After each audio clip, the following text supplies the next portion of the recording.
What's up, everybody? Feels bad here. And in this video, I want to talk about a few things. So we're at the trade deadline. Um, we're looking at our points scored here. Johnny Gaudreau leading the team with 60 points in 63 games, I believe, 62, right? 59 for Sean Monahan. Elias Lindholm's up there with 39. Second line scoring, right? Though we did move up Matthew Tkachuk to the first line, and his points haven't really shown.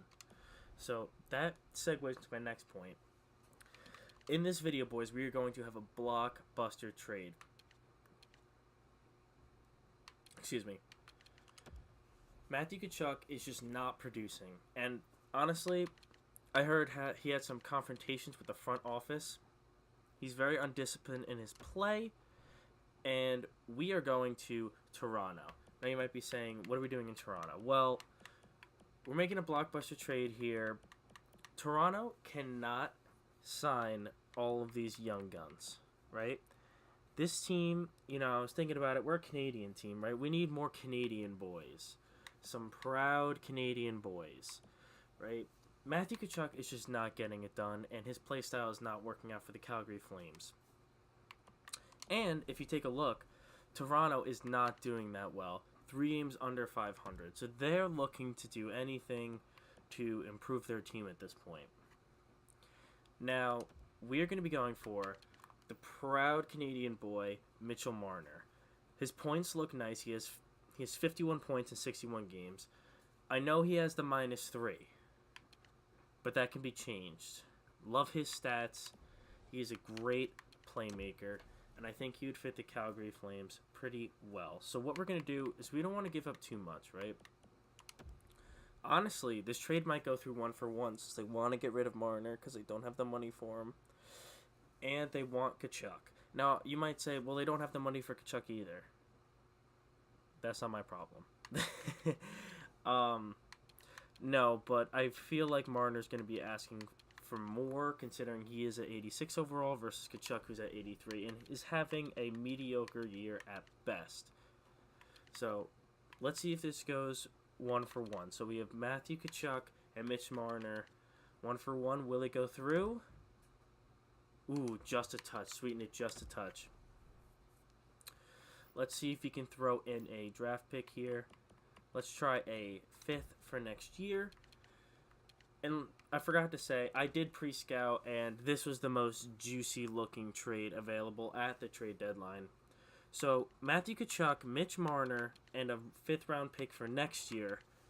Will it go through? And it does. There we go. We have our boy, Mitchell Marner, the proud Canadian boy, to play for a proud Canadian franchise. So what I'm going to do is I am going to edit the lines, and then I will show you what I do afterward. And we're back. So now, as you can see, not much has changed here. We just kind of replaced Tkachuk with Marner. But ultimately, I think it will work well since we have the sniper, two-way forward, and the playmaker combo. That could be juicy on that first line. And we have the power forward, two-way, and the playmaker on the second line. Now, we look at defense. Defense is still the same. Nothing has changed on defense because there's been nothing. But the power play looks a little different. So now we have the playmaker, the sniper. Which actually, I'm going to move him to get his forehand in the middle, in the slot. And we'll have the playmaker being able to shoot from there as well. I mean, Mitch Marner can still shoot. Pretty good shooting category as well. Monahan will rock the middle with Giordano and Hannafin, and then we will have Elias Lindholm and James Neal on the wing with Backlund in the middle. Looking good as well, considering it's their forehand sides are in the slot. And TJ Brody with Travis Hamonic.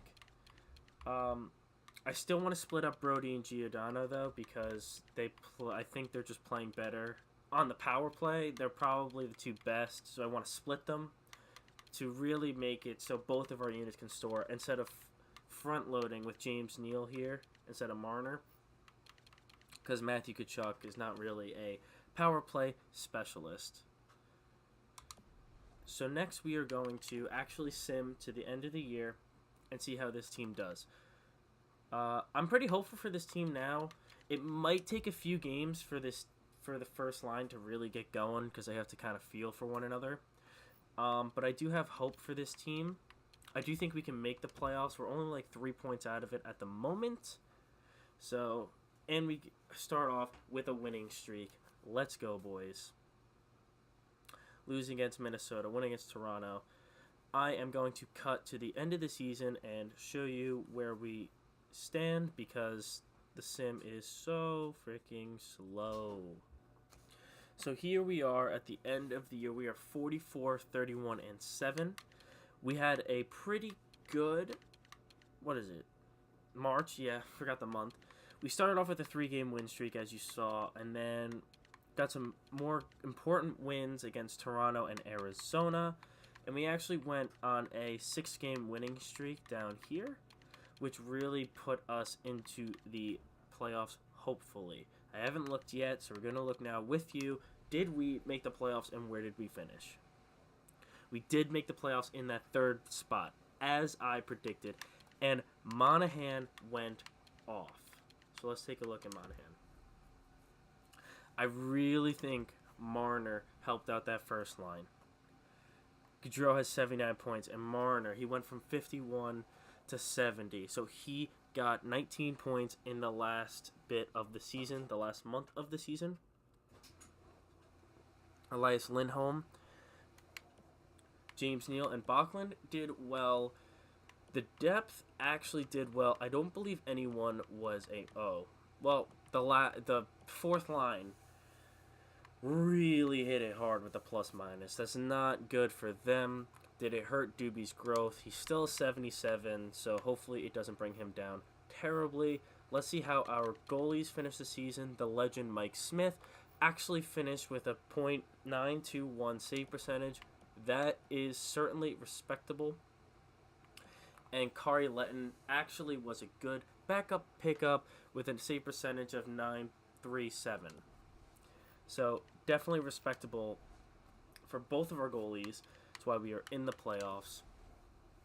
And this means that we are going to be going up against the choke masters themselves, the legacy of failure, the San Jose Sharks.